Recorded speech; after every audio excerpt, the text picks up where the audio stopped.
Wherever you are, whatever you're doing, stay with us as the Suns get set to shine. Here's Perry, to Gar Hurd. Here's the jump shot. Jump to Marley, a long three. He got it! He got it! Into Booker. Here's the three.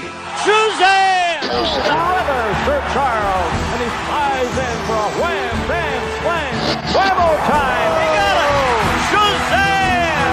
Oh, brother!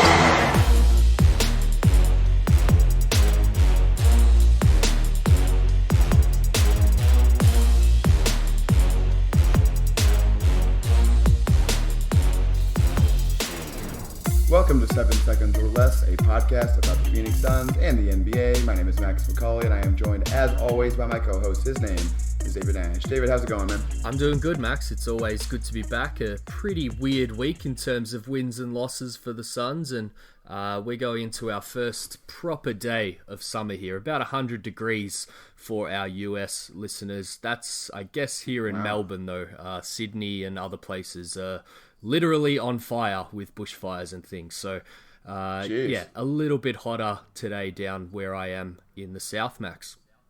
Wow, I didn't realize it got so hot there.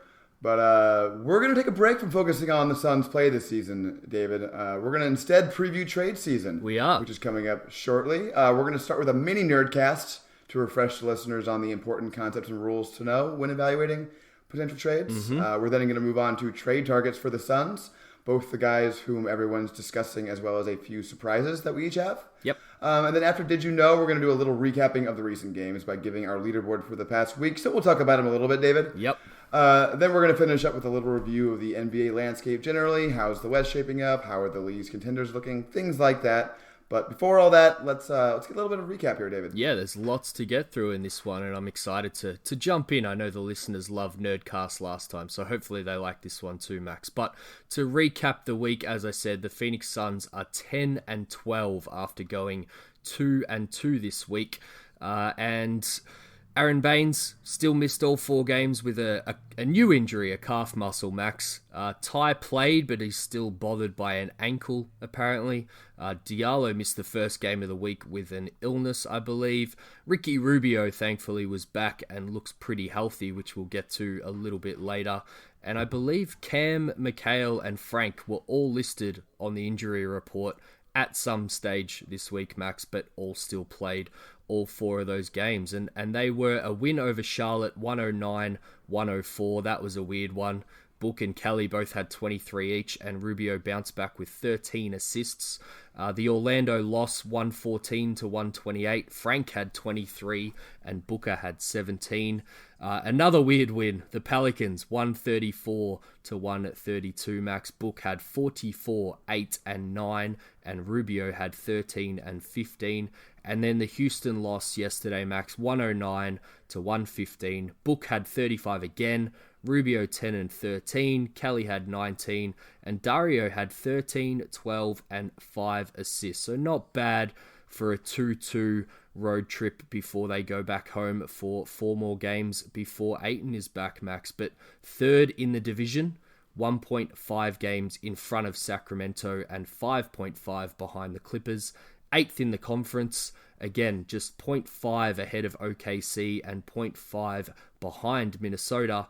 And we've dropped below average, Max. We're 16th now in the NBA with the same differences, 0.5 in front of OKC and 0.5 of a game behind Minnesota. But as you said, we're going to jump into some other stuff first this episode. So before we get to it a little bit later, after talking about all the trades and stuff, I thought I'd just ask what stood out for the week amongst those 4 games for you, Max?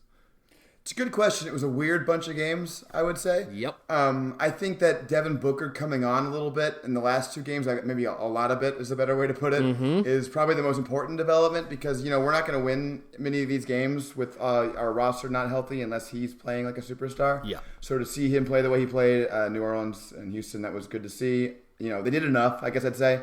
They're still, firmly in the playoff mix, so if they're setting themselves up for a win, they get fully healthy to have a chance to make a nice little run here. All right, but let's get a mini Nerdcast, David. As you said, people liked it last time. I'm hoping they like this little mini one. Yep. I think it's important as we're getting into trade season, everyone kind of understands the rules we're all playing by. So, David, how about you start us off with, not only why we're doing this podcast now, the significance of December 15th coming up, but also the Suns' current cap situation. Yeah, so it is December 15 coming up, probably before we next record, Max. So perfect time to jump into this.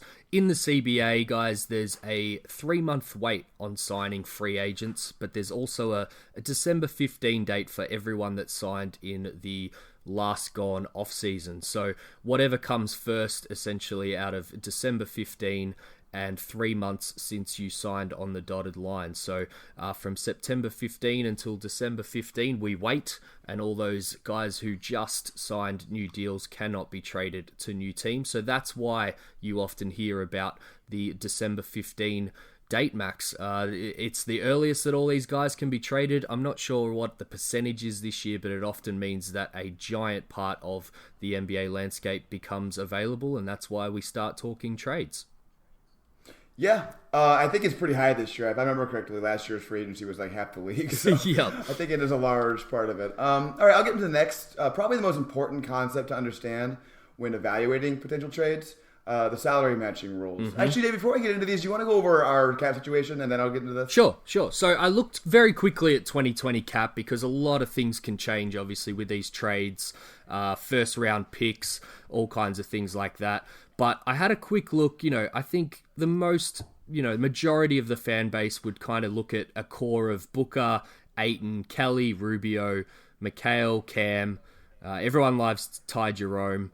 Jalen Lecque's on a 4-year guaranteed deal, essentially. And then I just took one of Diallo, Ali Okobo, or Javon. Just say one of them is around, Max. That gets to you around $85 million in salary going into the offseason, and it's projected at the moment to be $116 million cap. So that's around $31 million in space.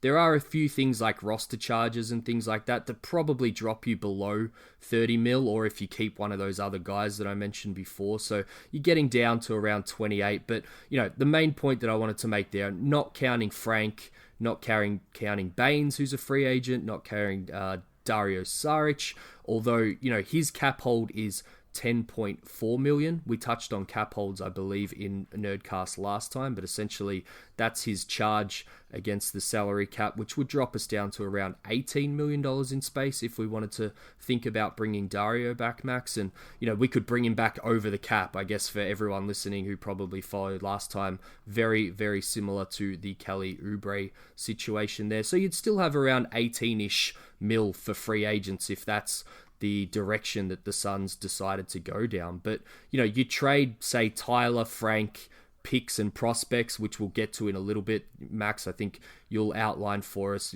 why that's looking like the package for any of these guys. And none of those guys are counted in that 31 mil space that I mentioned. So that essentially eats up all your space if you bring in, say, a Kevin Love, which we'll get to in a minute, who's on more than 31 million. And that's where your exceptions come in, which we'll get into a little bit. But it is kind of a golden opportunity with that Tyler expiring and just with the way that the cap situation looks at the moment for the Suns to potentially make a win now-ish type trade, which will affect the cap depending on who the player is, we'll just say for now, Max. Yeah, it definitely depends. All right, so I'll get into, like I said, probably the most important concept to understand here, which is the complicating factor of the salary matching rules. Mm-hmm. You can't just trade any player you want for any player you want. You kind of can if both teams have open cap space to take the players on in a trade, yep. But that's very rare because almost every team operates at or above the salary cap during the season. So if either team in the trade is over the cap, the team must match salaries with the player it's sending out. With the players it's taking back. Mm-hmm. The match does not need to be exact. It just needs to be within a certain percentage depending on the salary that the team is sending out. So if a team is sending out up to $6.5 million, it can bring back up to 175% of that plus $100K. For example, if the Suns trade Dario's $3.5 million by itself, they can bring back up to $6.2 million. Yep. If a team is sending out between 6.5 and 19.6, it can bring back the outgoing salary plus $5 million. Our best salary matching contact you referred to, Tyler Johnson, he's at 19.2, so he's just below that 19.6 line. Yep. So he can bring back his 19.2 plus another 24.2 million. If a team is sending out over 19.6, then it can bring back 125% of that plus 100K.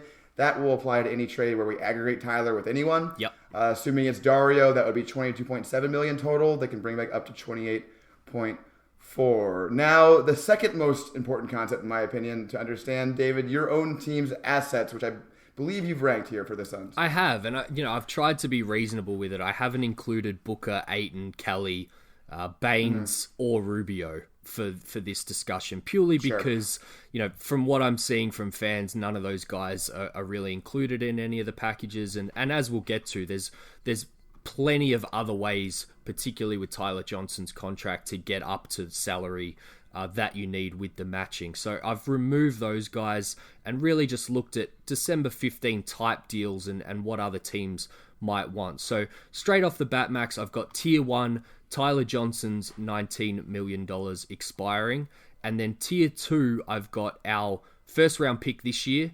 I've also got Mikhail and I've got Cam. Do you agree with or disagree with any of those or the order that I've put them in, Max?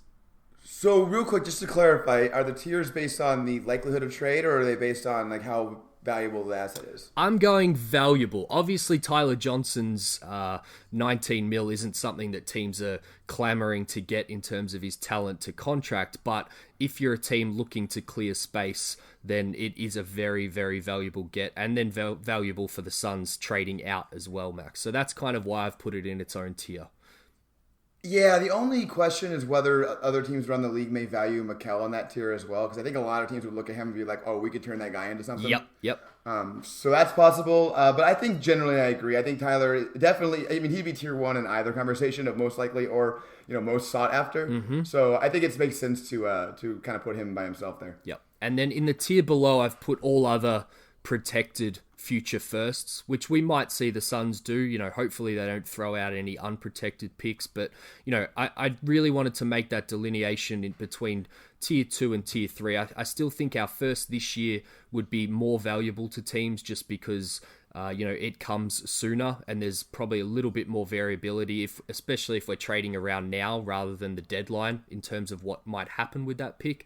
And I'm glad you mentioned Mikhail as possibly being tier 1, because I think he definitely rates above Cam Johnson just right at this point in terms of what other NBA teams might think. And then in tier 4, so all those first by themselves in tier 3. Tier 4, I've put in Saric, Frank, and Diallo. And they're pretty much just kind of a combination of expirings essentially for teams, but also decent vets that might be able to play on some of those teams, which, we are talking tier 4 here, but there might be some teams that find a use for those guys on 1 year rentals, Max.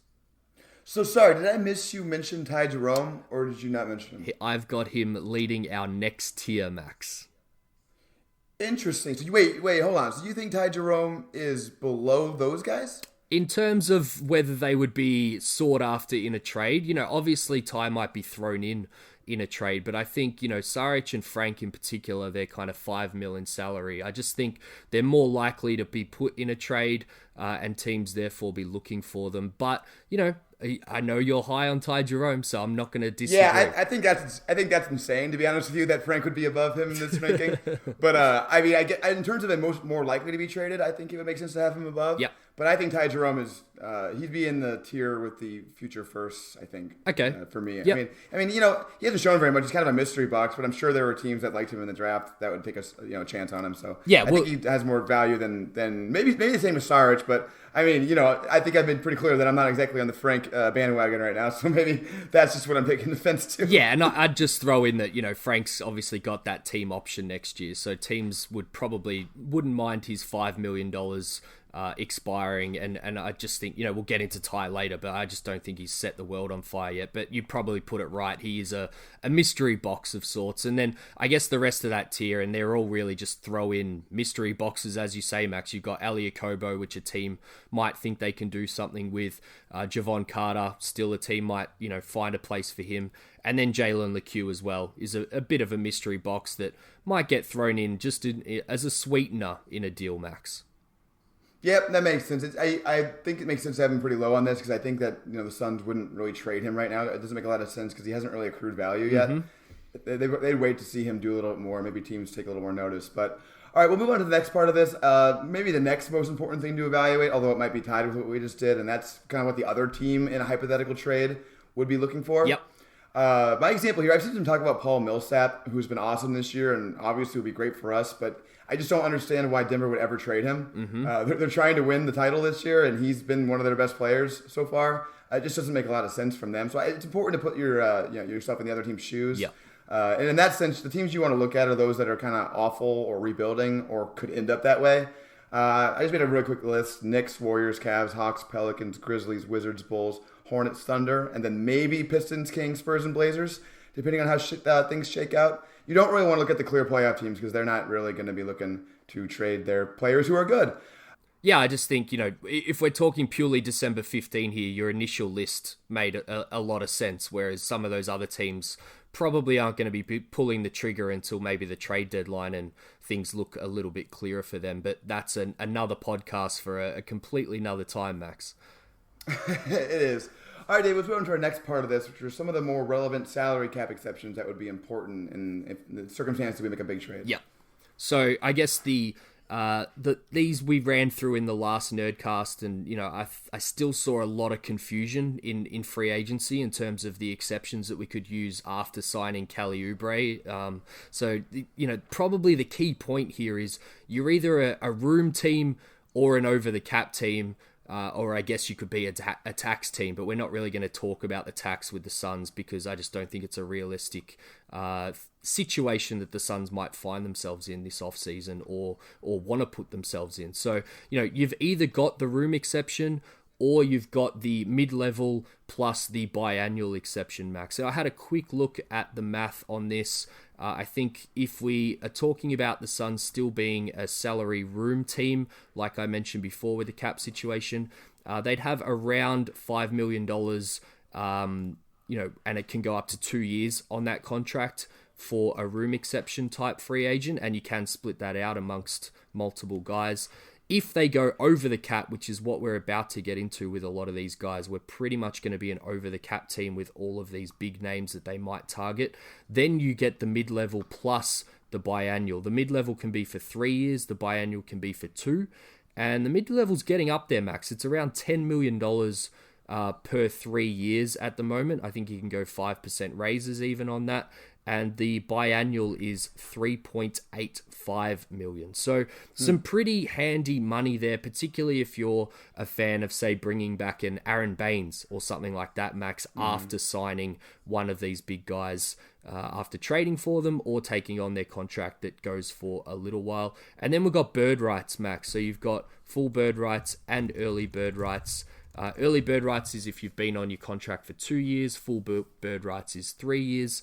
And that's going to come in with a guy like Danilo Gallinari, I believe. They have a cap hold and you can go over the cap. Again, Suns fans should be very familiar with that. With Kelly Oubre, who they had full bird rights on, could pay him whatever he wanted and go over the cap after signing everyone else, Max. Yeah, and you alluded to it with Danilo Gallinari, but it really is important to understand the nuance that bird rights can be transferred in trades. Mm-hmm. So Danilo Gallinari, I think he's on like a 5-year contract, the last year of it, something like that. He's certainly over the 3 years required for bird rights. So if the Suns traded for him, he makes 22.6 this season. They would be able to, even though they only have $18 million in cap space next season, they can sign him up above the cap to whatever extent they want because they would have the 3-year full bull rate. And act as an over the cap team as well, which is getting really nerdy here. But just by simply trading for him and keeping, I think his cap holds like $33 million, Max. So all of a sudden you're basically just pretending like you're an over the cap team with his cap hold straight away. And removing, that chance of being a salary room team, but you get all those other exceptions to add other little bits and pieces. So that's kind of, if we do see a trade like this, that's where Suns fans should really start seeing this team trying to piece themselves together for the next few years. All right, we just broke the nerd meter with that last one. So let's go on to talking about the actual targets here. We'll start with the ones that people are discussing, and we'll start with the one that people are discussing the most. David, that's Kevin Love. He makes $28.9 million this season, 31.3, 31.3 again, and then 28.9 at age 34 in 2022-23. David, what has been your general reaction to these rumors about Kevin Love? Please no.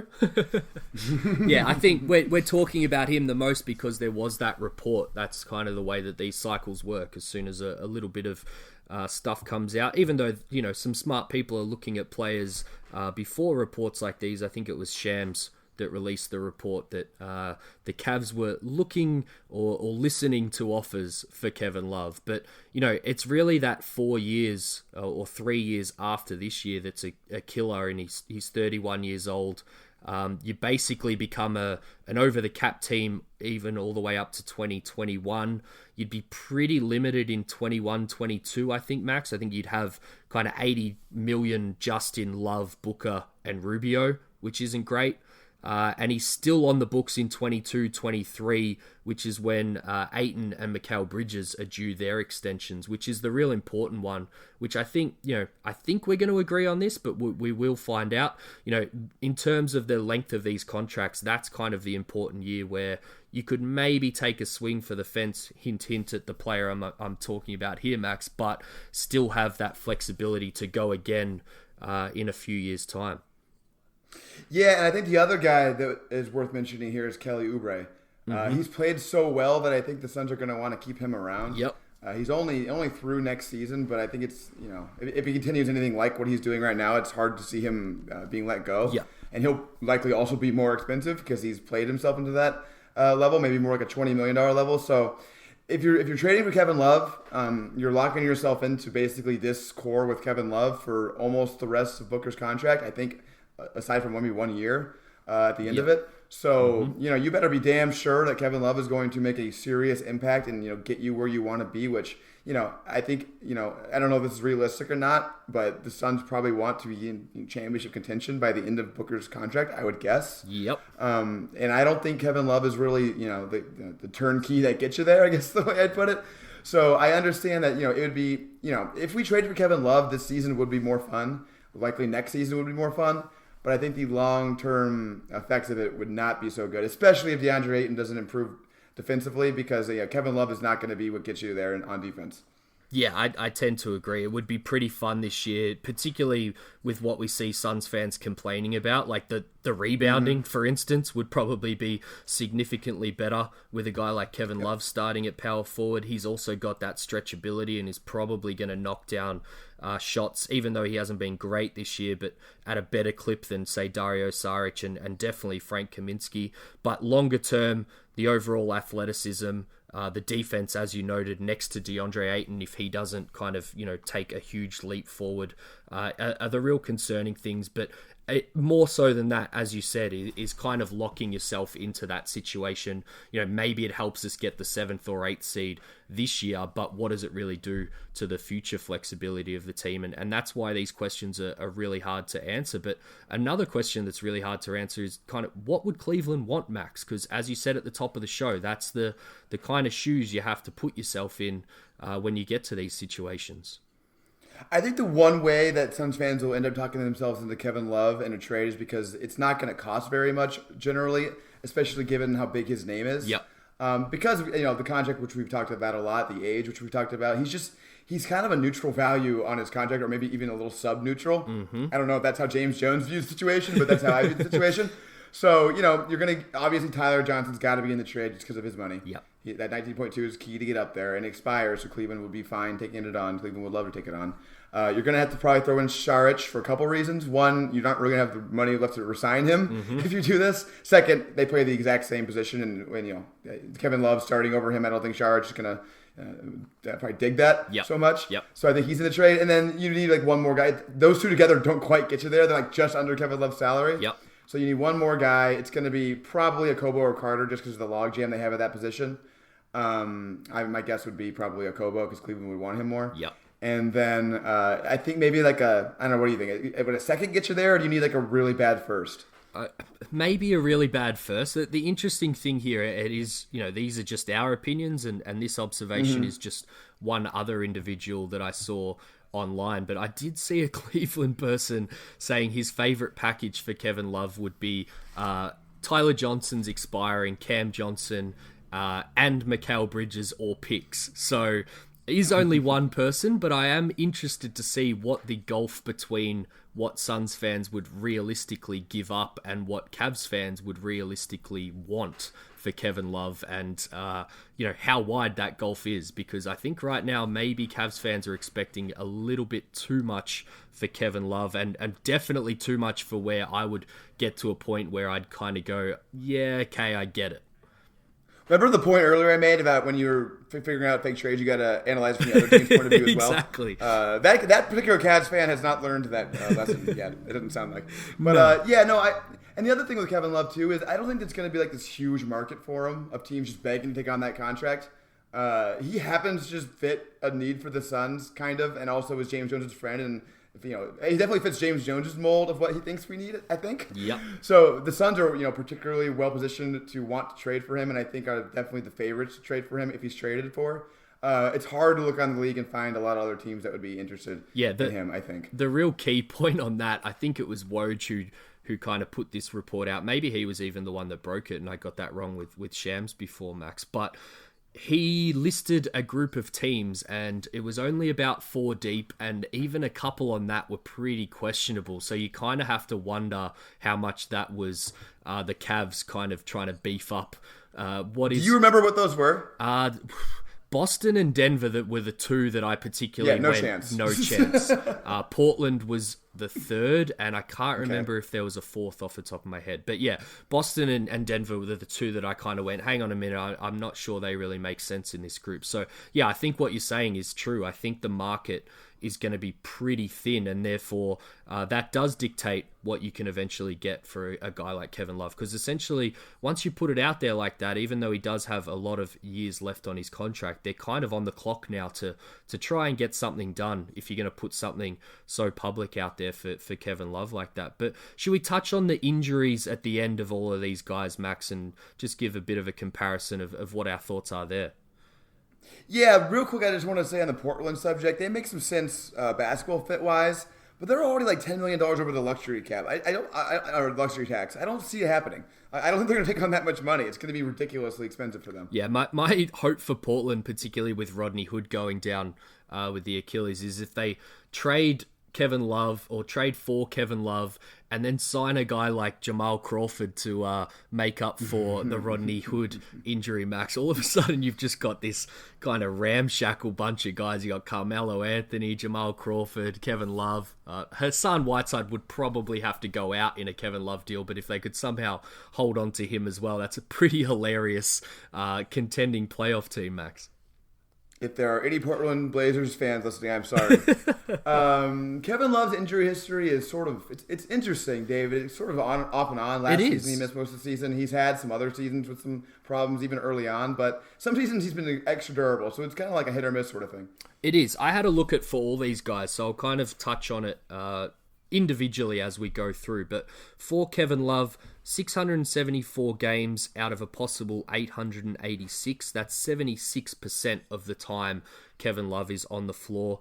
In the last 4 seasons, though, 218 over 328 available games, so an average of around 55 games a season, which obviously isn't great, but all of these guys sit around that realm at the moment in the last 4 years, unfortunately. But the only thing that I don't mind about Kevin Love is his injuries. He's had 2 hand kind of impact injuries, Max, that have put him out for considerable time.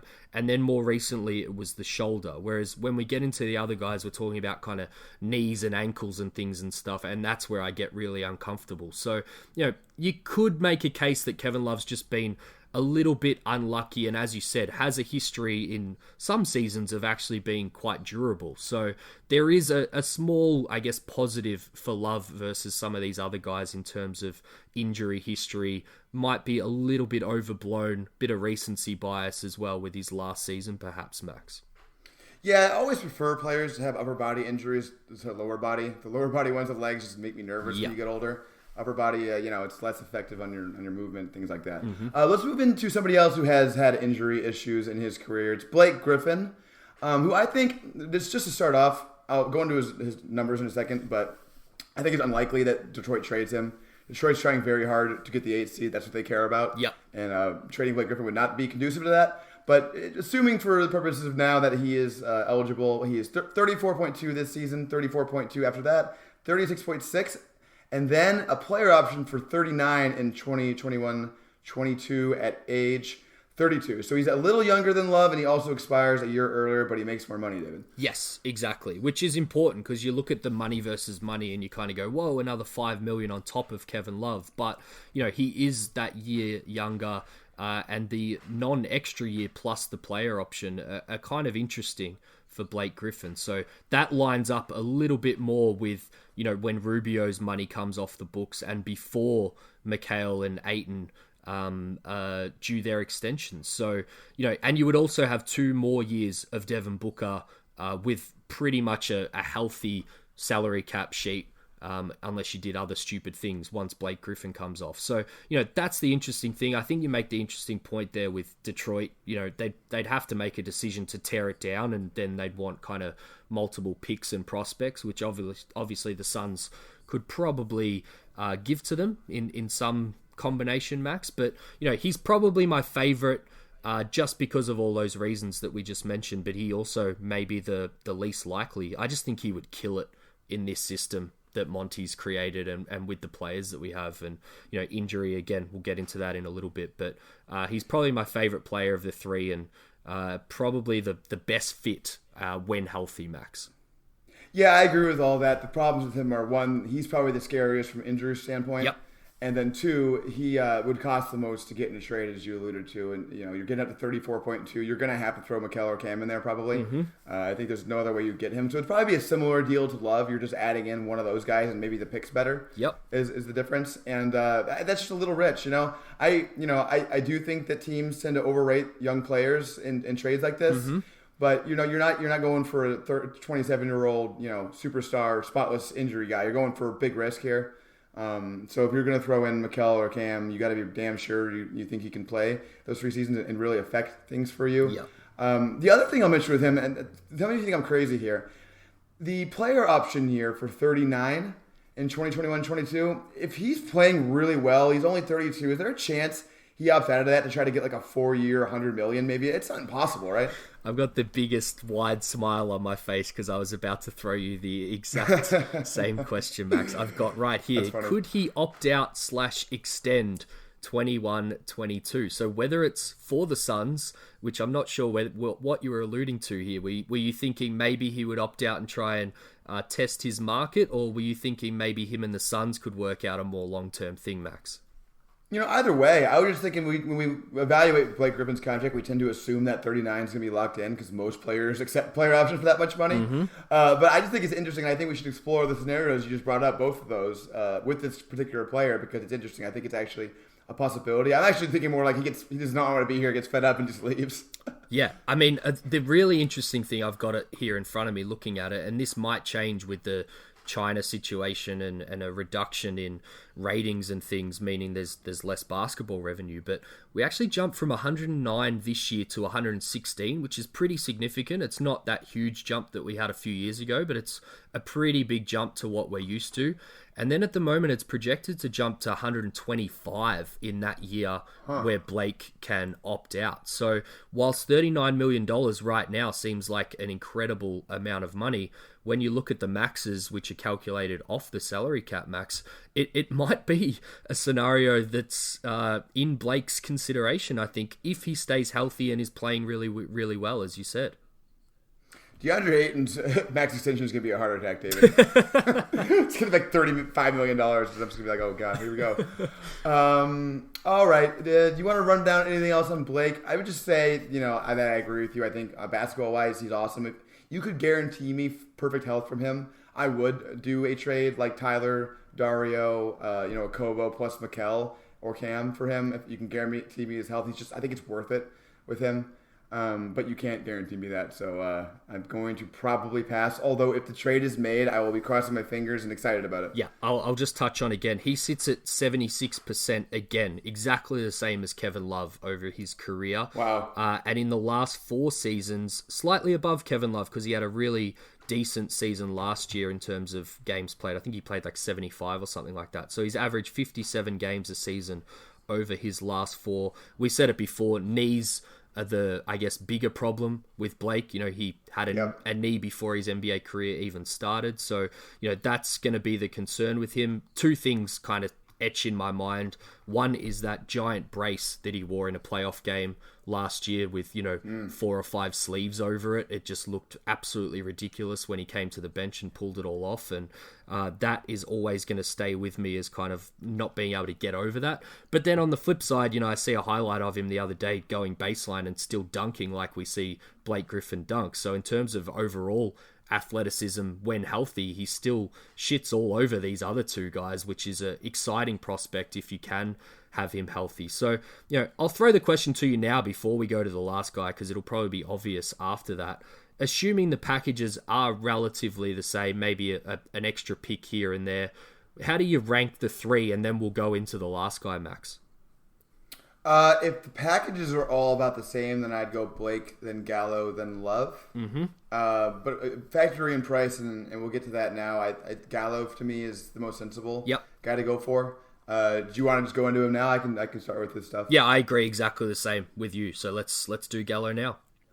He makes $22.6 million this season. He is a free agent next season at age 32. He currently plays for the Thunder. He's played pretty well for them this season, David. Mm-hmm. He's a really good shooter. He's also kind of an underrated scorer generally. He doesn't really get to the rim at all, but he can shoot mid-range, things like that. Not much of a defender, David. I don't know. What's your assessment of his fit on this team? All shooting and scoring, essentially. Yeah. He's kind of wing size.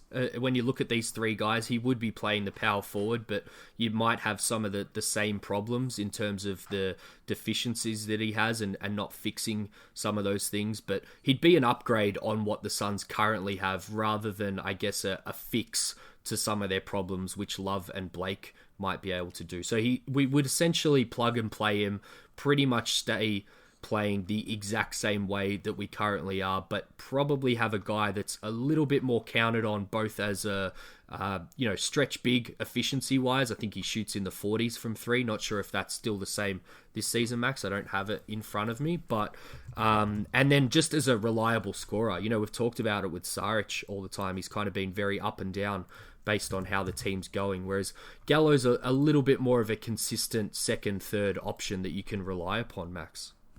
He is shooting 41.8% from 3 this season on 6.7 attempts, so that's very good.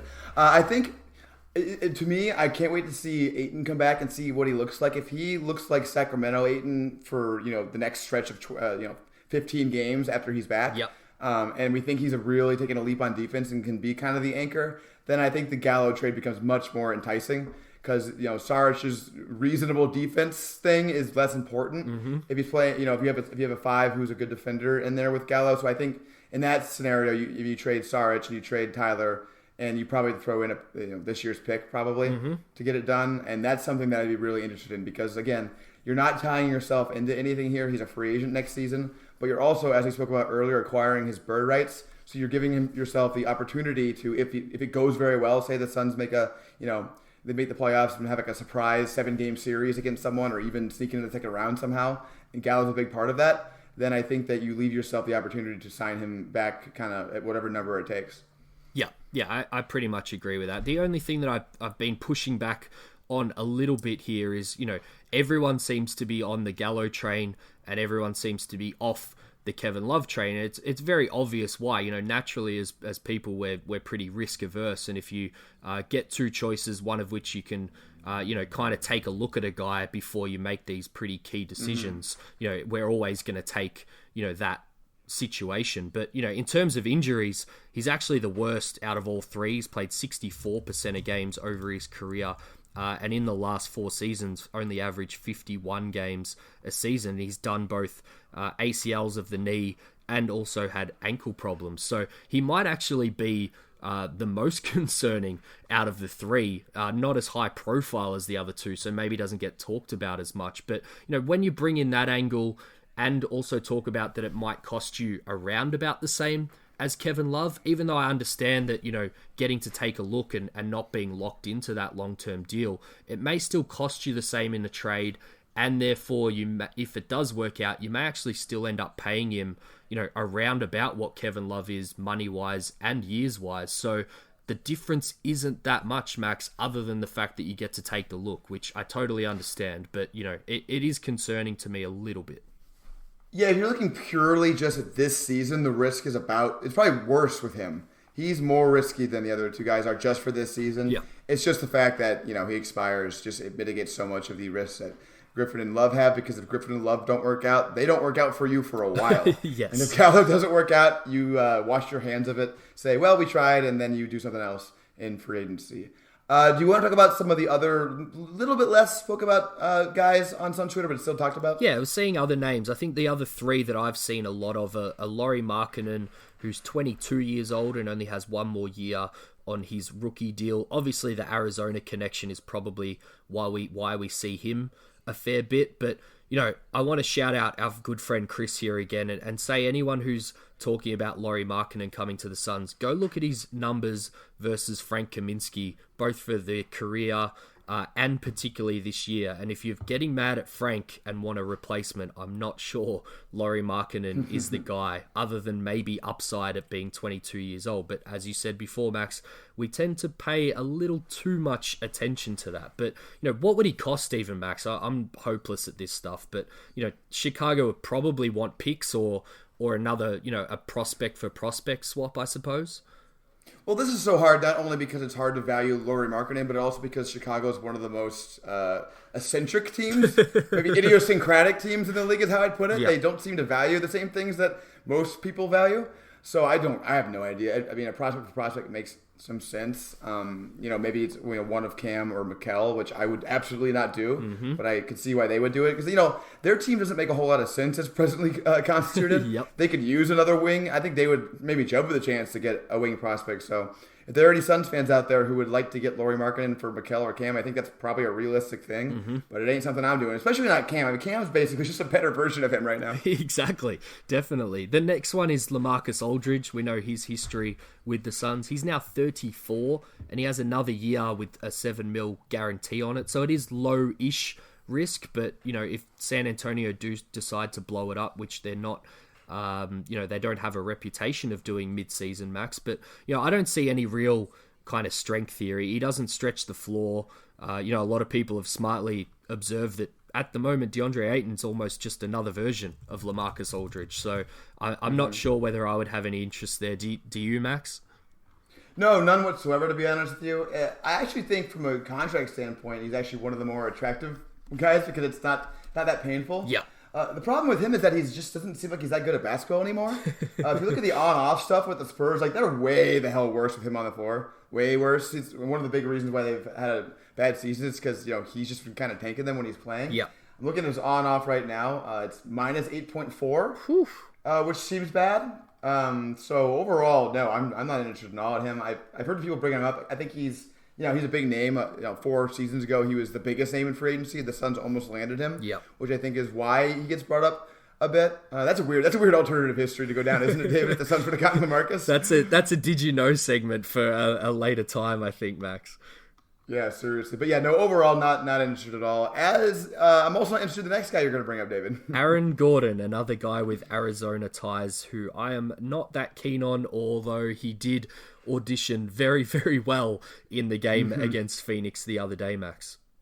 Yeah, he really did. He also has a really attractive contract. It's 19.9 this season and actually declines over the next two, 18.1 and then 16.4 in 21-22. So I think the nice thing about him is if it doesn't work out here, he's probably still pretty tradable because he's young too. He won't be. He'll be 26 in that final year. Yep. So he's not going to be somebody that is a huge tax on your team from a cap space perspective. I think he's more of a tax on your team from a team building perspective. I don't think he makes a lot of sense with DeAndre Ayton. Despite, again, what we saw, as you brought up the other night, he's not much of a shooter. He's one of those guys who has hot stretches that tricks people into thinking he's a shooter. Yep. And then every year, at the end of the year, when regression happens, he's just not a good shooter. He's also, my biggest problem with him, David, as a young player, I like to see young players improve every season. I feel like he's been about the same level of player for the past 3 seasons. Yeah, that's fair enough. I mean, my absolute favorite dunk contest guy, I think he was still robbed in that one versus Zach LaVine. Still only 24 years old. As you said, really attractive contract. But, this one's kind of the antithesis of your main point for this podcast in terms of looking at what other teams actually want instead of just being selfish with your own team. Orlando are in a playoff fight on their own. Ask yourself, guys, what does Phoenix possibly have that Orlando would want right now to help their team and trade Aaron Gordon? I just don't see it. And on top of that, I just don't want to watch a team that has both Kelly Oubre and Aaron Gordon in there. So unless there's a trade there where I guess we send Oubre out and have Gordon come back the other way. But yeah, I just don't see it, Max. Yeah, Oubre is a lot better than Gordon, so I hope there's some other stuff happened in that trade. But I think I could see it in this one scenario. If Jonathan Isaac keeps blowing up and turns to a star, Mo Bamba starts to show some signs that he's actually going to be a player for them, and Vucevic comes back and starts playing well for them, then they kind of have a logjam there. Maybe given their guard issues, they wouldn't mind like a Tyler and then maybe like a Mikal because they love long-armed guys. I could see Tyler Johnson, Mikal Bridges for him maybe makes sense at the deadline. If all those things happen, I would be mortified by the trade, but it wouldn't shock me that Orlando would want to do that. So maybe that, but overall, it makes sense to talk about him because I think Orlando, gave him that contract with trading him in mind at some point. So he'll come up a lot, but I think you and I are both pretty negative on him. Yeah, I am not looking forward to the podcast where Mikal Bridges gets traded for Aaron Gordon, Max. Yeah, me neither. How about some less discussed guys, David? Some guys you and I. We perused the league. We wanted to look for some guys that haven't been talked about very much. You want to start with one of your guys? Well, I've got a question for you first. We're talking about starting power forward a lot. Let's say the team's happy with Dario. He goes on a bit of a hot stretch here, particularly when DeAndre Ayton comes back. Ayton makes up for a lot of the, I guess, things that are frustrating us as Suns fans right now. But we're still in this big playoff push with a number of teams, which we'll get into a bit later. But, what are, I guess, the smaller holes in the roster where you looked at potential fake trades? For me, it's kind of one small and one big. But before I give my answer, I'd like to hear what you think from that standpoint. Yeah, I looked at two things. One was just more shooting from the backcourt. Yep. Is something that I think that would be nice to have around.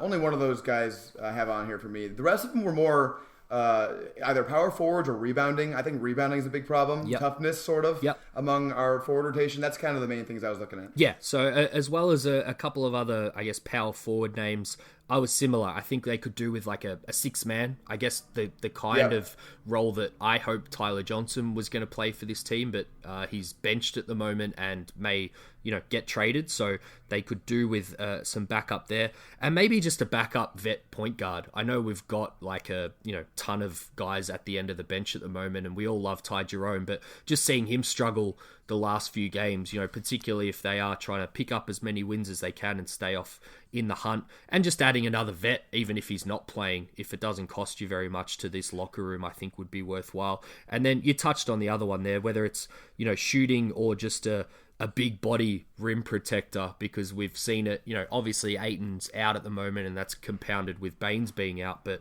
we've gone into some games with, only two bigs and neither of them can jump. So, the Suns could look at making a small move at the end of the roster as well from that standpoint, I thought, Max. Yeah, I want to build on your point about the backup point guard. I absolutely agree with you. And the thing about that is that on this team, your backup point guard is not going to be your backup point guard always, because Rubio ain't going to play every single game, as we're seeing. Yep. So it's even more important to get somebody who you can trust to come in and spot start a little bit, which they don't have right now, David. I agree. Ty Jerome, I'm the captain of the fan base right now for him.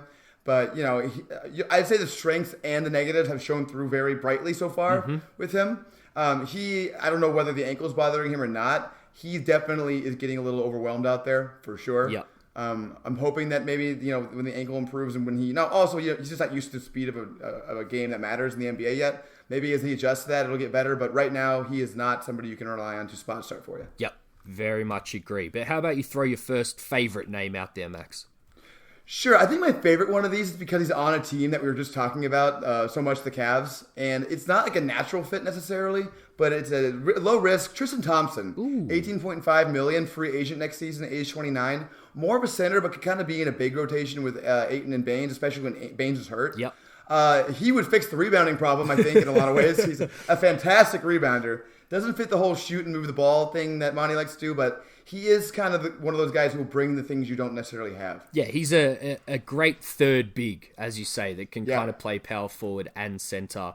If you do get into a scenario where some of these other bigs are off the roster, but you've still got Ayton and Baines, then, Thompson's a great third big in that rotation. It would be a short-term move that hopefully wouldn't cost you too much, but that really solidifies that part of the rotation, I think. So, yeah, I didn't think about that one. That's an interesting one, I think. Yeah, that's one of you get him from Tyler in a second-round pick, probably. Yeah. Is why you do it. And I have a couple of those, but that's my favorite one of them. But how about you go to your favorite one of these? Yeah, I mean, like you said before, I looked at bad teams or also, I guess, underused players. I actually looked at John Henson from the Cavs just from a third big or end of bench, rim protector, not playing very much at the moment, has had his own injury problems, but you'd get him pretty cheap. But probably my favorite one, I'm going to throw an alternate power forward out there that we didn't talk about in our main section that has started to come up a little bit. Davis Bertans from the Washington Wizards, Max. He is on my list. I think when I said Tristan Thompson's my favorite, it's my favorite because I think it's kind of like a likely thing and low cost. Bertans, my only problem with it, I think it's going to be really expensive. Yeah. Because he's been really good, David. He reminds me of the Mirotic one last year where a really good contending team ends up giving up 4 second-round picks or a first for him. He's our new Mirotic, David. He's the guy we're going to talk about in every podcast, and he'll never come here. We're just going to talk about him all the time. He'll go to Europe this offseason instead of signing somewhere. 45% from 3 on 8.3 attempts is at the moment. Yep. And Washington suck. So, he is going to be on the market. Maybe not around December 15, maybe more of a trade deadline one. But, yeah, when you look at, I guess, a backup power forward being still a hole on this team when everyone comes back healthy, because essentially Frank will slot back into backup power forward and he's not really hitting well, except from straight on, which I tweeted out earlier. All the bigs are still hitting from a ridiculous clip from straight on, Max. But yeah, he's probably my favorite. As I said, John Henson's there, and I'd throw Trey Lyles out as well as a big rotation guy, not playing for the Spurs at the moment, also on an expiring deal, Max. Yeah, Bertans, the thing about him is that he's actually been playing pretty good defense too. Mm-hmm. I think he's going to be very sought after, is my guess, because he's been really good and a lot of teams could use him. Like if I'm the Clippers, if I'm any of these, Milwaukee, any of these contending teams, I'm all after him. Yep. It's just going to cost you a lot. That's probably you can't give up Mikal for him because he expires this season. Yep. He's 27 too, so you're probably planning on signing him long term. He only has early bird rights, I looked up to notice. Yep. So it's a tough one, but I mean, man, he's a really, really good player. Would improve us right away. I'm going to go to my next one. I can't take credit for this one. Somebody else brought this up in a reply to me on Twitter a little while ago. Yep. So can't remember who it is. If you're listening to this, tell me so I can give you credit. He is JJ Redick, David, of the New Orleans Pelicans. He makes 13.5 this season, 13 next. He fits that shooting from the backcourt thing I was talking about. Yep. Maybe even could start in spot start situations with Booker being the point guard. He would be a great guy to have, as like the point book other guard. Mm-hmm. Issue with him, he's 36 next season. Ooh. There's a chance he falls off the cliff a little bit. But he hasn't so far, David. As Suns fans have seen in the games against us, he can still light it up. He has lit us up. And I'm sure Suns fans saw that and would be well on board with the idea, depending on cost. The other one in this realm is Patty Mills, which I can't take credit for either. Our good friend Zona threw that one out and tugged on my heartstrings, because if you've got two Aussies on the team, Max, I'm definitely going to be all for it, particularly if they're playing together in a kind of leading the second unit. I could get right behind that. But yeah, we're touching on it there. Sixth man shooter type. And James Jones loves shooters, so I think both of those guys would be, on a list somewhere for the Suns, I'm sure. We did the hose you off of the Patty Mills trade. Two more guys I have here. One I like a decent amount. Jay Crowder would be interesting to me. $7.8 million expiring. Yep. 30 next season. Would bring a little more toughness. Play a little bit of small ball 4. Makes some sense. Marvin Williams, I just think you can get him for free probably. Yep. He's $15 million contract. You could just trade Tyler for him in a second-round pick probably. Yep. 34-year-old expiring. He's actually shot pretty well from 3 this year. Makes sense as a power forward. That makes some sense to me, David. Yeah, I've always liked Marvin Williams, and that Charlotte team's going in a different direction. I'll make sure I throw out all the rest of my names in case any of them come to fruition and I can brag. Reggie Bullock hasn't played so far this year, but is recovering nicely from what I read. And the Knicks are a laughingstock, so you could potentially get him. He's got a non-guaranteed deal next season, so he kind of fits that defender.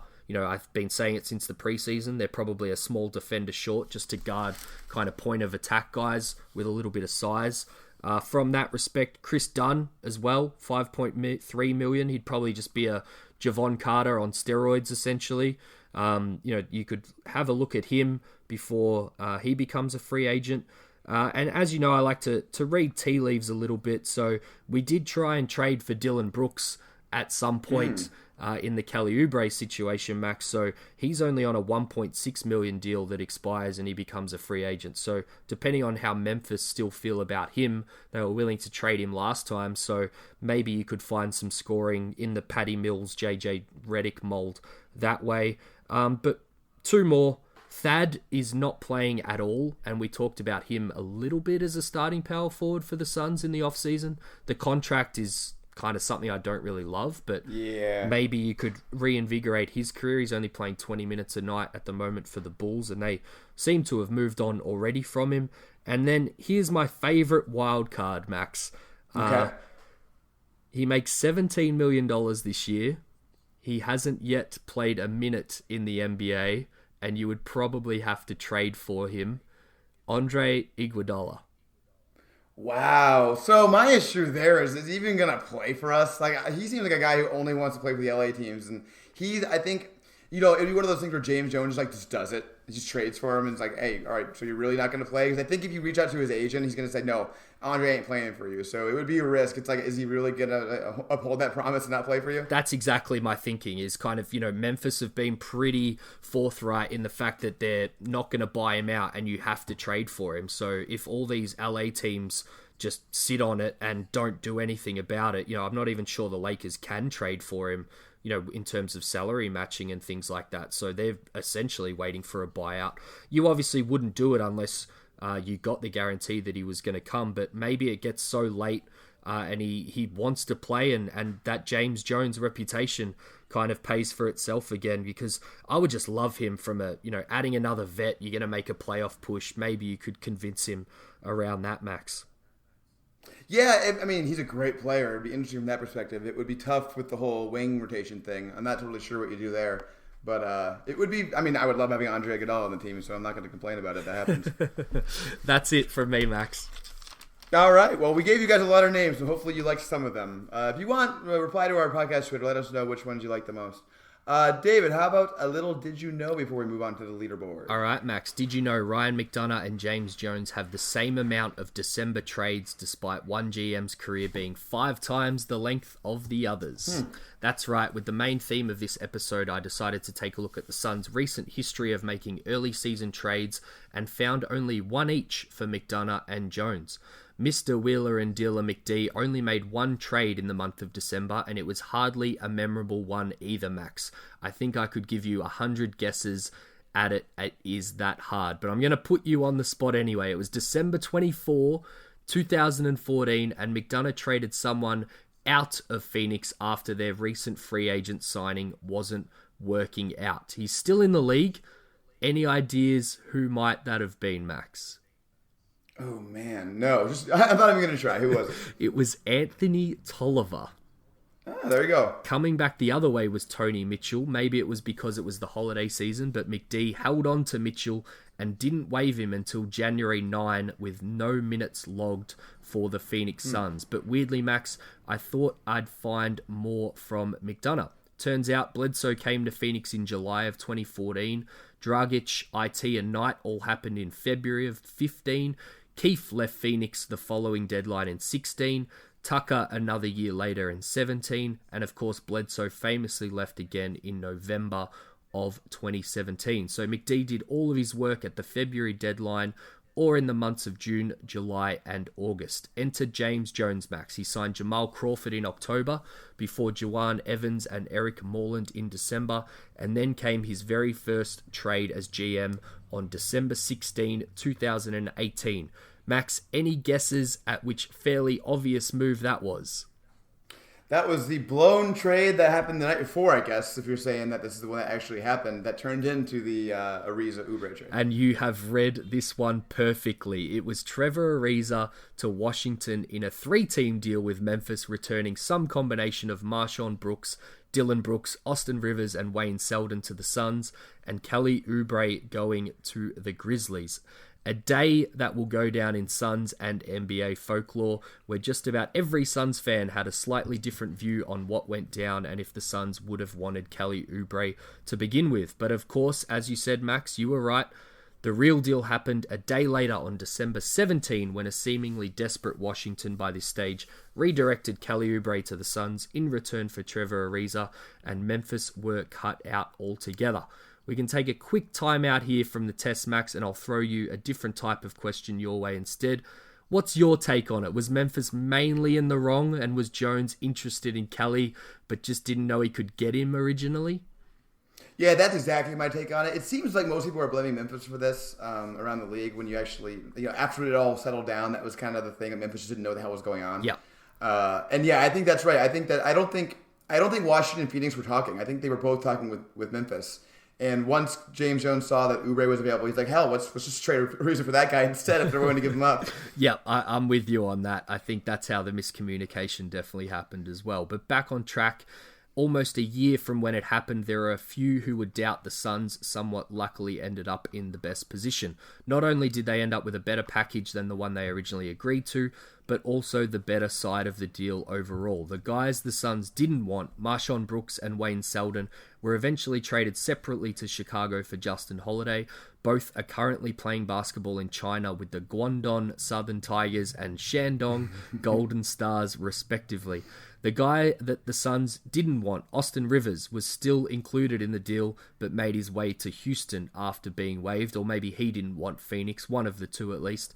The guy the Suns seemingly wanted as the prize for Ariza, I mentioned before, Dylan Brooks, went down with a toe injury that ended his 18-19 season about 20 days after the initial trade, and he has put up 13.2 points this season, but on just 39% shooting. But Max, the real battle, and this is where it gets interesting, Trevor Ariza versus Kelly Oubre, and just a couple more questions for you. Question 1. Which of the two following categories did Ariza beat Oubre out after the trade last season? Minutes, games played, field goal percentage, 3-point percentage, and points. Wait, so how many of these did he beat him in? 2. I would say games played and minutes. You are bang on. It was minutes 34.1 to 29.5, and games he shaded him just 43 to 40. With Kelly shading him on efficiency, leading to a higher points per game total also, despite the minutes deficiency. In fact, if you adjust everything to per 36 max to make up for Ariza, he only beat out Kelly to finish last season in one stat, assists. Every other counting stat, Kelly had Ariza more than covered in. Fast forward to the 1920 season, where the 23-year-old Oubre gets 2 years 30 mil from Phoenix, and the 34-year-old Ariza gets 2 years 25 mil from Sacramento, with only a partial guarantee next season. So Max, I'm going to give you some of Kelly's stats so far, and I want you to guess Ariza's in the same category for this season. Are you ready? Oh, well, let's do it. Points per game, Kelly's averaging 17.1. What about Ariza? 7.5. 4.9. Ooh. Rebounds, Kelly, 6 boards a game. Ariza has how many, Max? Let's go with 3.3. Ooh, close, 3.6. Steals per game, 1.4 takeaways for Kelly. Ariza, Max? 0.8. Ooh, 0.9 and a career low for Ariza, Max. Assists, 1.5 for Kelly so far. How about Ariza? Let's go with 1.0. You went the other way now. 0.9 again, also a career low for Trevor Ariza. Field goal and 3-point percentage, 44 and 33 for Kelly. And Max, I won't test you on this one, but Ariza is 36% from both the floor and from 3. And that's almost entirely all his attempts now. So that's basically all Trevor Ariza is now, is a pretty average 3-point shooter that can't do anything else on the floor. And finally, games played and minutes per game. Kelly has averaged 31.7 minutes a game, playing all 22 games this year.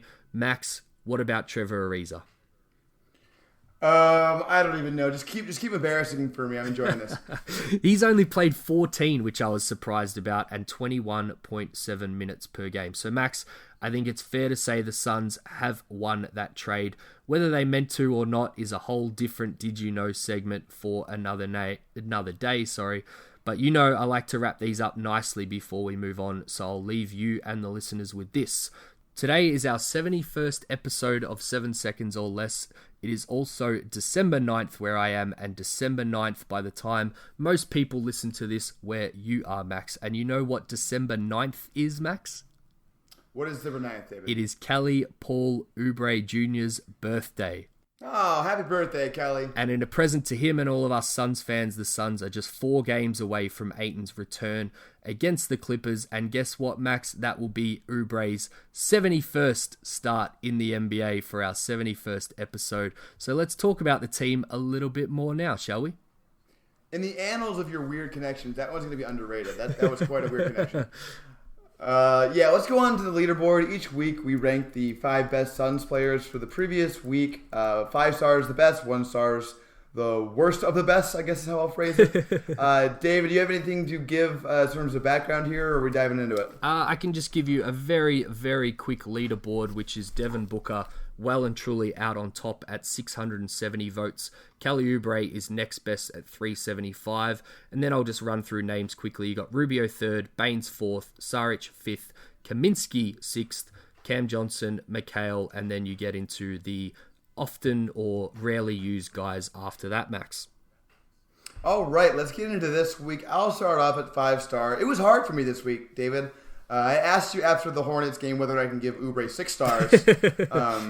So it's hard for me not to give him the 5 here. He's been good in all the games, basically. He stole the Hornets game, and that was a really important win. Yeah. I don't think he was the best player this week. I think that's my 4-star player, but I think he was the most impactful just because he won that game. Yeah, I'm with you in terms of Oubre's impact, but I looked at it a little bit differently. I'm giving him the 5 votes to Devin Booker. 9.5 free throw attempts, and we'll get into this in a little bit, but maybe we can get into it now because I think we're kind of going to talk about all the games as we go through the leaderboard here, Max. But Did this week mark kind of a shift in the Booker-Rubio relationship a little bit, do you think, in terms of who was handling the ball a little bit more perhaps? Interesting question. Yeah, definitely a little bit. I think Booker's getting a little more comfortable doing that. He was deferring to Rubio a lot. I still think they're going to go back and forth a lot, but I think it looks better to me, David. Yeah. I'll put it that way. Yeah, I think that's a sign of it. 9.5 free throw attempts. People were attacking Booker for not attacking enough, and these last 4 games, I think he really showed it. And then my 4 votes, actually, maybe I've robbed Kelly Oubre here, but I've gone Ricky Rubio because, Max, he had 50 assists to 7 turnovers this week. Yeah, he was awesome. I have him at 3 here. Obviously, Booker at 4. The Pelicans overtime, you can argue he swung that. Yep. So maybe he deserves just as much of an impact credit here. All 3 of these guys have been awesome. They've been clearly the 3 best players in the team this week. I wouldn't really be mad at anybody for putting them in any order. Mm-hmm. Rubio was pretty outstanding. Man, it's just too bad that Booker and Rubio couldn't hit those free throws towards the end of that Houston game, huh? Oof. I think they still lose the game because we couldn't, particularly Booker could not guard Russell Westbrook. So I think we're still going to lose that game, but man, it would have been more interesting if they made that a 3-point game there. Yeah, they used up all their luck in the Charlotte game, I think, and were probably not going to come out with that one, even if they hit those free throws. But it was a little opening that they had, and I noticed Booker took the blame for that. I think he missed 5 free throws in the whole game, and he not only took a blame for missing his, but it rubbing off on guys like Rubio missing theirs as well. So a little bit of leadership from Book there. But who was your 4 votes, Max? Booker, I assume? Yeah, it was Booker. I just want to real quick on Booker just point out that he's now at 51% field goal, 41.53, 91.4 free throw. That's good for almost 64% true shooting. I need you people who are complaining about Booker on Twitter to chill out a little bit, like a lot of it actually. Devin Booker's been ridiculous, especially for a 23-year-old player. Yep. With a pretty shabby roster around him since the Baines-Rubio stuff started happening. To be doing what he's doing right now, you'd like to see him swing a few more games, but he's swung a couple, and he's been really good lately. I think the nicest thing we've seen so far, as I said earlier, is his slight turnaround here bodes well for the future. Yep, and the last 2 games, that many, he averaged 29.8 for the week on 52 and 40%, as you said. So after his down week last week, you just mentioned it there, he's still hovering at 50, 40, 90 max. Yeah, he's been really, really good this season, guys. He's awesome. Let's go to 2-star. We both had Rubio 3. We talked about him. I had Rubio at 4. I should just say sorry. Yeah, we both had those 3 we think are clearly above the next 2, right? Can we say that? Correct. And I just, the only thing I'll say on Kelly is I downgraded him a little bit for shooting quite poorly, but clearly won the Charlotte game, so maybe I've robbed him a little bit. Kelly was doing the thing that we've talked about a couple times in this podcast where he makes the shots that count and makes himself look better. Yes. 2-star player, it was tough for me this week. I went with Šarić eventually. I think he's just done a lot of Yeoman's work without any centers around him. Had a couple of good games. Not really anything standing out, but just kind of solid throughout the week. Yep, I'm with you on that. We agree. And he had 3.3 offensive boards. I thought he really ramped up his aggressiveness around the glass this week. And I don't disagree. I thought he was very, very good this week despite not shooting great from 3. Who you got at 1-star? I have got my guy, Mikal Bridges, who had 13 points per game on 65% shooting from the field. And Max, 55% from 3. Yeah, that's nice to see. I will say on a very low volume, but still nice. Still nice to see. When they go in, it makes me very, very. Nothing on this team makes me happier, David, than when I see Mikal Bridges make it 3. That is the nicest thing to see. Especially when Rubio's rolling along the ground, like in that Houston game, and throws it up to him. He just had to make that one, or else Suns. You can't screw up that highlight. Exactly. Yeah, I went back and forth between Mikal and Cam. Ended up landing on Mikal as well. I think he just was slightly better across the board, although I really wanted to see Cam Johnson here because I like that player a lot, David. Yep. I'm with you on that. I guess I've got some other notes just considering this is all we're going to talk about the Suns, I guess, for this episode. I thought we'd run through, I guess, some of the guys that we didn't mention in our 5 votes, if you're keen on that, Max. Sure. So Frank, he's getting killed. A lot of low-light plays, but he had 14.8 points on 50% shooting and 34% from 3 this week. So, he was poor. I was never going to put him in my 5 votes, but I was kind of surprised at his weak numbers, which are probably propped up from that really good game that he had at the start of the week. And then, as you said, Cam Johnson, he shot 45% on, I believe, 5.5 3-point attempts a game this week, and he's 8.8 for the season per 36. So if he was actually playing, regular rotation minutes, he's kind of, I tweeted this out earlier in the week, he's up there with kind of the most frequent 3-point shooters in the whole NBA. All the guys that are in the 9s, Harden's ridiculous, up at like 13 or something like that. But, guys like JJ Redick, Luka, all your efficient guys are around the 8 or 9 3-point attempts a game. So he's getting them up, and he's one of the best efficiency-wise as well, Max. Yeah, I think that's actually a stat people don't look at enough. It's a pretty simple one. It's 3 points attempted. Getting them up is almost, in a lot of circumstances, as important as making them in a lot of ways, especially for big guys. So that is important to point out. Frank, I don't want to linger on this. He's definitely just not in the right role for himself right now. I don't think he's necessarily done for the season as a contributor, although I think Diallo is probably better in this limited role that he's going to have. Mm-hmm. We'll see. But yeah, I can't watch any more Frank starting center. It is terrible. All right, should we move on to general NBA, David? I'll just throw 2 more questions your way. When Ayton's back, it's really looming. What's the 1 or 2 things you would like to see from Kelly Oubre? Because he's kind of taken that second scorer role and done it pretty well. But, Ayton's going to be that guy when he comes back. Maybe not straight away, but, that's what they should be planning for. So what aren't we seeing from Kelly very much that we kind of want him to ramp up when Ayton's back, Max? He's going to get a lot more 3-point spot-up opportunities, I think, because the Devin Booker, DeAndre Ayton pick and roll will create those. especially because I don't think teams will respect him as a shooter the way they respect like a guy who's established himself as a shooter. So he's going to have some shots. I'm going to look for him to make a higher percentage that he's making right now. I'm not sure what he's at right now, but it's not great. I think it's low 30s. So to see him hit those, that's the biggest thing for me. Yeah, I agree. And just really ramp that defense up. We see it in really small patches. He had some good defensive possessions last night against James Harden and some bad ones. So I just want him to really lean into that. And finally, before we move on, what did you think about Monty for the week? We talked about Ty Jerome earlier, so I won't needle you too much on that. I think they have to persevere a little bit longer, let Ty get acclimatized. But, Tyler's basically not playing at all. He threw him out for like a minute against Houston and then pulled him again. Just the overall rotations this week from Monty. Is there anything to worry about long term? I don't think long term. I think he's seeing what he has with Ty Jerome. I'll get worried if he doesn't adjust to having Ty Jerome out there only when there's another playmaker out there. Yeah. He cannot be your primary playmaker right now, whether it's the ankle, whether it's him adjusting, whether it's just going to be a long-term thing with him. Mm-hmm. He just gets overwhelmed.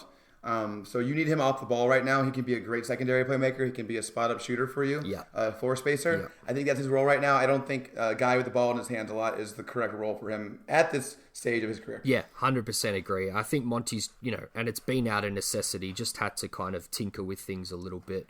It's going to be really interesting to see if he settles on a bit more of a solid rotation when DeAndre Ayton's back. I just haven't loved, I guess, the combo of guys that he's been putting out there, which you alluded to there. Just platooning guys a little bit too much. I think he can filter in Cam and Ty and stuff a little bit more smartly that doesn't, I guess, hang them out to dry, as you said, is what's happening to Ty Jerome at the moment. Yeah, very much agree. And I hope, I gotta think Monty's going to watch tape and realize that. He's just been experimenting with them. Yep. And I think we'll see that sooner. Monty's made the adjustment so far, so I don't see why he wouldn't make this one. Yep. All right, let's do it. Okay, general NBA landscape, Dave. I think we just want to start with a little bit of a look at the West. Kind of, we've been tracking this each episode. What do you think has been the major shifts so far, or not so far, but in the last week? Dallas is gone. We can put that one to bed. Yeah. The whole let's wait 2 or 3 weeks scenario over the last. They're currently second in the NBA at 16-6, or second in the West, I should say. But my question for you here: if Dallas is gone, can we maybe drag Utah into the mix, Max? No, I'm not ready to go there yet. I get their recent play has been atrocious. I think they got a win the other night against Memphis, but they've just been getting killed by teams. To be fair, a lot of really good teams. Mm-hmm. To me, this seems like just one of those mid-season swoons for a team. They're still 13-10. Still a positive point differential, although it's worse than ours, which is interesting. I expect them to figure out. I don't think Conley's going to be this bad all season. I don't know. I just have a lot of faith in the roster. I think the roster's good. That's why I wouldn't bring them down. But, I mean, they're definitely on the watch list for that, David. Yeah, for sure. Which, if we're not dragging them down, I still think it's a group in 6 at the moment. If you look at the standings, it's just a different 6. It's Minnesota, Phoenix, OKC right behind. The Spurs and Portland have picked up a few wins. And the Kings dropped back after I pumped them up last week. So all those 6 teams, I believe, at the moment are within 2 games of each other, Max. Yeah, that seems like the list. The Pelicans are just digging themselves such a hole here. It's bad. Calvin pointed that out the other day. Zion's coming back, but Zion's going to have to be absolutely ridiculous to pull them out of that. It's probably not going to happen. It's probably safe to write them off at this point. And then, I guess I won't focus on Dallas too much, other than to say that Dallas is trying to put themselves in the contender conversation, not the West playoff borderline conversation. Yeah, exactly. My first question for you here was going to be about Utah, but I think you've given that away. I was going to say, take $1,000 of your own money that you had to bet whether they made the playoffs or not. I think you've made that. Oh, I would bet more than that than they made the playoffs. All right, so then take all of those winnings, Max, and you have to reinvest it on this next question with your head rather than your heart. 2 teams out of that group of 6, if it's your own money on the line right now, who are you picking to make the playoffs? I mean, it's the 2 teams that are there right now, to be honest with you. Yep. It's the Timberwolves and the Suns. I think that they both teams, and the Wolves have not gotten as much pub as, because we're Suns fans, we don't focus on them. Yeah. They've had a lot of missed games from their good players as well. Mm-hmm. And the Suns, obviously, we all know what's going on there. So I just think those teams, the fact that they're in 7-8 right now, and that they've not really had the most sparkling of luck this season. Yep. I guess I'll put it. I think they are best positioned to keep going. I also think that they have the well, maybe other than Lillard, the best players of any of those teams. Yeah, I very much agree with that. Obviously, luck's going to play a big part for all these 6 teams as we go on. It's not going to be one within the next 5 or 6 games. It's going to be a marathon, as I keep saying. Yep. So I'm still worried about one of the Spurs or Portland just because they're the Spurs and Portland. So that's always, the math on that is going to be really hard. I even lean to starting to go, maybe one of Minnesota and Phoenix and then one of Spurs and Portland just from a probability standpoint. But hopefully Phoenix can hold themselves as part of the conversation as long as we go here, Max. Yeah, well, I mean, not to jump to next week's podcast, there's a big one against the Timberwolves coming up. There certainly is. Then I think they have Memphis. And then I think they play Spurs and Blazers. So this is going to be a really, really important stretch of games coming up here before Ayton comes back. It'd be nice if Ayton was coming back today, David. It really would. I'm glad you've touched on that. That's the homestand for this week, or at least 3 of those 4 games before we probably podcast next. So we're going to have a lot to talk about the Suns specifically on the next pod. But we did power rankings last week, but we kind of kept the conferences separate. So to finish this one off for the general NBA section, I wanted to throw this question your way. If you kind of mix the two, what does it look like? So, maybe what are your top 5 teams on your power rankings for the whole NBA right now, Max? Sure. I haven't prepared this, but I think I can do this on the fly. I think Milwaukee has established themselves as the clear one by a lot. That ass kicking of the Clippers was it's just amazing, man. Giannis Antetokounmpo has somehow gotten better for the 5th straight year or 6th straight year, however long he's been in the league, which is almost unprecedented to get better every single year like this, especially at this level of play. Yeah. So, I mean, Giannis, anytime you got Giannis healthy, you can beat anybody in the league. They're a force. I'll do my second, and then I'll let you do 2. We'll go back and forth a little bit. Yep. I think it's hard not to put the Lakers second. I think, and there were some smart people making this point before the season, so to give them credit, they were right about this. Any flaws you see in the Lakers roster, that's all fine and good. But when you have LeBron James and Anthony Davis on your team, you're going to be very good. That is very, very true. And that's kind of why I reverse it. Giannis is incredible, but, the second star on that team just isn't the level of Anthony Davis and LeBron James right now, and particularly the way they're meshing and putting up numbers themselves. So I've still got the Lakers at the top, as much as that pains me to say, and Milwaukee at 2. And already, you mentioned the Clippers there, couldn't guard Giannis, even though they had PG and Kawhi playing. I'm kind of projecting all the way forward to the finals already, Max, and kind of wondering what 7 games of Anthony Davis guarding Giannis Antetokounmpo looks like. Man, that'd be a fun matchup, man. Yeah, I kind of think I would favor the Lakers in a playoff series. I think for that reason, I think the matchups would be good. Yeah. But man, that would be something. And I'll just point out real quick before moving on to the next couple teams that look at the Bucks schedule. Monday, December 16th, they're versus Dallas. Thursday, December 19th, the next game for them, they're playing the Los Angeles Lakers on TNT. So that will be a fun little stretch to assess what the Bucks are actually, what they actually are this season. Yeah. But let's move on to number 3. Number 3 is a little tougher. I think I still have the Clippers there. Yep. Despite a couple losses, I'm just projecting forward with them. They're star-stacked, David. They really are, and I totally agree with you on this one. And I've done you a little bit of a disservice here, making you do it on the fly, but it does get a little bit tricky from here. So I'll give you a little bit of time to think about it. I'm going Toronto 4 just because I think it's super impressive what they've done so far. They've got Kyle Lowry back now, and then I've thrown Boston at 5, but that 5th spot, Max, it probably could have been any number of maybe 3 or 4 teams. So I'll be really interested to see what you go with here with your 4 and 5. And just to give you a little bit more time, I'm very surprised. I'm good whenever you're ready. Okay. I'm kind of surprised, we talk about the East and the West all the time. I think the bottom of the East is still a lot worse than the West. But the fact that I'm looking at my 5 best teams here and 3 of them are from the East is somewhat surprising to me at this point of the season, Max. It is. I think the East is, at the top at least, as good as the West. I know Bill Simmons has been saying the top 6 of the East is better than the top 6 of the West. Not sure that's true, but it's definitely an argument at this point, which is different than you can say for past couple seasons, I would say.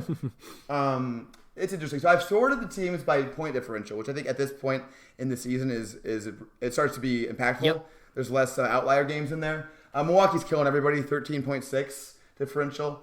Next closest at 10.3 is the Dallas Mavericks. Ooh. So I think it just based on that, based on the fact that I believe that their offense is still like historically great. I think it's being ranked right now. I think it's the best offense of all time at this stage. It's still early. I think I have to have them number 4. I don't think I'll have them number 4 at the end of the season, but some of this has to power rankings have to take into account what's going on now. Yep. And Dallas has been really, really, really good. So I'm gonna have them 4. Toronto's 4th in this metric. Lakers are 3rd. And I agree with you. I mean, also Toronto hasn't had Kyle Lowry for a large portion of the season, or Serge Ibaka, I think. So they haven't had a lot of their guys. They're still rolling. They're really well coached. Siakam's a monster. I think that they are. If they can make like a nice win now trade at the deadline, they actually put themselves in the finals conversation, in my opinion. It's hilarious how much their season mirrors last year. We were talking about it. I predicted it. I kind of rode them all the way, hoping that they would make a trade like the one they did for Marc Gasol, and now they're kind of sitting in the exact same position again, albeit without Kawhi Leonard, probably the best playoff player in the last 5 or 6 years in terms of a guy that you can count on at that time of the year. So that's a really interesting point from you in terms of what Toronto might be able to add for another playoff run. But at the moment, even without that addition, they are very good and worthy of being in both of our top 5s, I think. Yeah, absolutely. One of the surprise teams of the season, I would say. I don't think anybody saw this coming, especially without Kyle Lowry. Anything else to say on the general NBA? Are you ready for 7 seconds or less? I am ready for you to put me on the spot. 7 seconds or less is the segment where one of us asks the other 3 questions for which he has less than 7 seconds to answer and has not prepared. First question, David, of all the moves we discussed today for the Suns, which one of them has the highest upside for this season, and what is that upside? I think the highest upside move would be trading for Blake Griffin. And I think that upside would be that we would clear the bubble. So we would put ourselves into... And again, we're talking upside here. So Blake plays the whole season healthy. We've got no concerns with injuries. Ayton comes back and looks good. I think we clear the bubble, Max, and we're a playoff team. Yep, agree with your assessment on both counts there. Similar question, of all the moves we discussed today, which has the highest upside long-term, and what is that upside? I don't want to be boring, but it's probably Blake Griffin again, Max. Yeah, because I think, probably. If all goes really, really well, even this season and beyond, and they mesh well together, they put themselves into, not only clearing the bubble, but being a very, very good team. But I'm taking more than 7 seconds here, but, I guess to go another route, maybe Gallo, signing on, doing really well for this season, and then re-signing longer term for the Suns would probably be a pretty good one as well. Yeah, especially if they could somehow get him at a reasonable number, which is unlikely given how bad the free agent market is this season. But that would be nice. Final one, a little different here. It was a great question I was asked on the Combo basketball podcast I was on. I don't think it's up yet, but it was good. I mean, I recommend that guy. He's really good. But what is the thing the Suns are most missing on their roster that would help them take the next step to become like a legitimate, this team can be talked about as a contender kind of team? I just think they're missing a third scorer. Kelly Oubre's been great. We haven't had Ayton, so we've been missing that for sure. But I just don't trust Kelly Oubre at the moment as a consistent scorer. That's why I love a guy like Gallinari. Like that, he's done that his whole career, Max. Like you can literally rely on him to not only be a shooter, but a consistent scorer. He's averaged 16 points per game for his whole career on pretty decent splits from 3 in particular. So, I think that's what they're really missing to make the leap. I think those frustrating nights where we miss out on a win that we probably should have got, it's because we just lack that, extra punch, which Ayton's going to give us, of course. Yeah, my answer on that podcast was somewhat similar. I was a little less kind to Kelly. I just said we need a second ball handling, create his own shot scorer guy besides Booker. Yeah. Because it's just too much pressure on Booker right now. And so they got like a Beal or something like that. That's kind of what they're missing in my opinion in terms of being, a team that is a serious contender. Please, as always, everyone rate, review, and subscribe. You can follow me at MaxMCC11. You can follow David at The 4 Point Play. David, anything else? Nothing to add. We'd love to read some more reviews out in this section, and probably in particular would at this point like to hear what the listeners are liking and not liking from us on the pod. So feel free to include that in your review as well, and we will definitely take it on board, guys. Yeah, we're always open to suggestion. Maybe we'll do a mailbag or something soon. But if you have any ideas for things you'd like us to talk about, always happy to listen to those. Thanks, everybody.